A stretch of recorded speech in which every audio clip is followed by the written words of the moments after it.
can you strategize to try and compensate for that lack of match fitness and sharpness? Not really, because I mean, obviously, you know, you're going to have the ball for parts of the game, and then you're going to be without the ball, and that's when the All Blacks will really dictate the tempo of the game, and unfortunately, we just have to live with that, you know. So, how long we're going to be able to do that? That's the challenge. But saying that, we're going to put our own little goals into place. It is early in the preseason, like I said, we had to fast track everything, but we want to see certain things that we've practiced on. And if we can do that and do it against one of the best teams in the world, that will give us a great foundation to work from. You know, yes, we want to. Obviously, if we can win, we'll win. You know, that's the nature of the game we're in. But what I'm saying is, if we can walk away and say, okay, this is the things we work on. This worked and this didn't work, and how can we adjust that and tweak that before the URC start? That's the probably the biggest focus, is to try and do the stuff that we want to see, and then we respect the All Blacks that they're gonna try to enforce their game on us, and we'll see how far we can stay with them. You guys happy? Okay, Cobus, Marcus, jy van die Hilton 5, hy het met ons weet allemaal waar nog PS Sport, een baie lekker wedstrijd vir hulle om step op te maak, bewys dat hulle voldoen kan oorvat. Wat is jou denkrichting vorentoe, wat Roan en Cobus 4 slotte gaan wees, maar die manne die top 5 slotte gaan wees? Ja, dit was die denkrichting. Ons sit met 2 jong manne wat ons hopelik vir lankie kan hê, en hulle kan nou vir ons wys dat hulle kan die mantel oorvat by Roan. En jy's reg, Kobus, die All Blacks het nou in al 2 wedstryde gewys, en ook as jy die vorige toetse gekyk het, hulle voorspelerspel is baie goed, en veral hulle lynstaan. Hulle sit jy onder baie druk in die lynstaan, so dit gaan 'n wonderlike toets wees vir Jeff en dan vir Reinhard. Ons weet nou nie of hy op 5 of 4 opgaan nie, en soos jy reg sê, as Kobus nou terug is, dan het ouens en die seisoen is lank, so jy weet hoe dit gaan uitwerk. Gaan dit 'n kombinasie wees van Kobus, Roan en Jeff, of gaan dit Kobus, Roan en Reinhard wees, of Reinhard en Kobus, en jy weet daai ding sal ons nog uitklaar, want ons jy kom nie deur die hele seisoen met net een kombinasie nie. En ons wil obviously ouens, ek weet, ek wil hê die ouens moet verstaan, hulle moet die try verdien en hard werk vir die try, sodat daar gaan lekker kompetisie wees. Maar hopelik, ja, is bly almal gesond en kan ons dit gebruik tot ons voordeel. All right, thanks. We've had questions from the floor. We'll go on right now. Nathan, you're welcome to ask a question. Thank you very much, Clint. Good day, Coach. Coach, just from the All Blacks news, it was reported that, well, it was confirmed that Richie Mo'unga has joined the squad and possibly might go up against the Bulls. I mean, what do you make of the acquisition for Richie Mo'unga to join the All Blacks and possibly play up against the Bulls?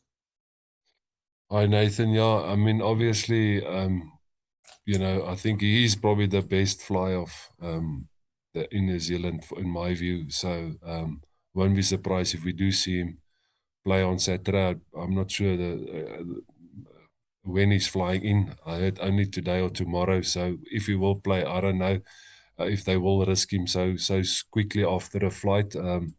But nothing is impossible, and he will make a huge difference because of his attacking mindset and his skill set. I think I've actually watched his return game for the NPC, and he scored the winning try in that game. Out of nothing, So I watched him in Japan when I was there, and he basically won, won the one final for Toshiba by himself. Scoring tries, kicking post, to dominate the game with his foot and his passing and his skill set. So I think he's, in my view, with Ruben Love, definitely the 2 best fly-offs New Zealand got. And it's obviously they replaced the centre, so they must have enough depth on centre. That's the only thing that only they will know, but quality player. All right. Ken, Give us your perspective, but welcome to ask your question. It's on mute. Ken. Ken, are you there? Sorry, is it me to go? Yes, Yeah. please, Ken. Sorry, just struggling to hear you guys. Thanks, Clinton. How's it going? Good. Jan, accepting that the guys aren't going to be fully match fit due to this game happening in pre-season, do you feel though that this game would actually set back their conditioning for URC at all? Yes, again, it's a difficult one to say because it's not where we want it to be. You know, we didn't want to be almost playing a game now. We still wanted to be in our conditioning phase and building up our skill set, and only be in a match conditioning at the starting of September. But now we are where we are, and now we just have to deal with it. And in the sense that we're going to, after this game, the guys is going to get a week off, and when they come back, you know, we've got about 4 weeks before this first URC game. We'll just use that as a building phase again. So in a sense, we don't have to start all the way back, but we still lost, you know, 2-3 weeks where we could have done more basic work before we went straight into rugby. So the rugby side is now done. So maybe we can just swap it around and do a bit more basic stuff. But then again, you must become much sharp. And we've got already a warm-up game against the Stormers organized on the 11th of September. So we will work from there and see how we're going to manage the phase after this All Black game. The reality is I need to look after the players as well. It's going to be a long season, and that they should have had 5 weeks off, and I only gave them 3 weeks off. So that's why they're getting this week. And then there's other weeks where we are going to accommodate them as the season goes. So it's just to have that balancing act. But hopefully we'll be fine when the URC start and ready to go. Thanks, Ken. Any more questions?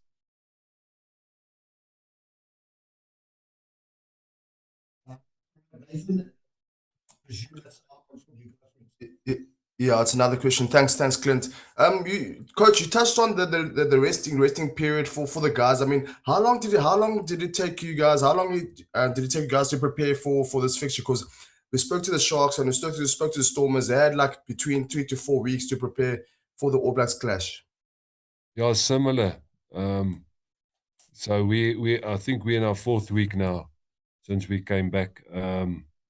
So we've got 4 weeks, and that's why I say. So yeah, I mean, it's quick to go into a game. You know, normally after a resting period, it takes you a week to get their bodies going, and you don't want to injure guys by running full speed in week 1. So you take a week to get their body going, and then you start building up the conditioning and the contact. And in that build up, you still have to get the rugby knowledge and the rugby plan in place. That is quick, and that's why you probably could have seen it in the other sides. But you know,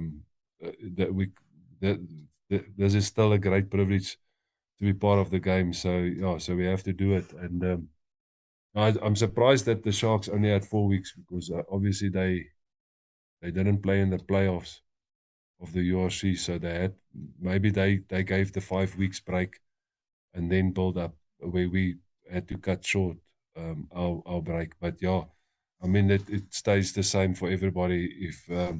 If you haven't played a game or two before a big game like this, you will always be a little bit probably undercooked. Awesome, thank you. Thank you. Just Thanks everyone. Thank you.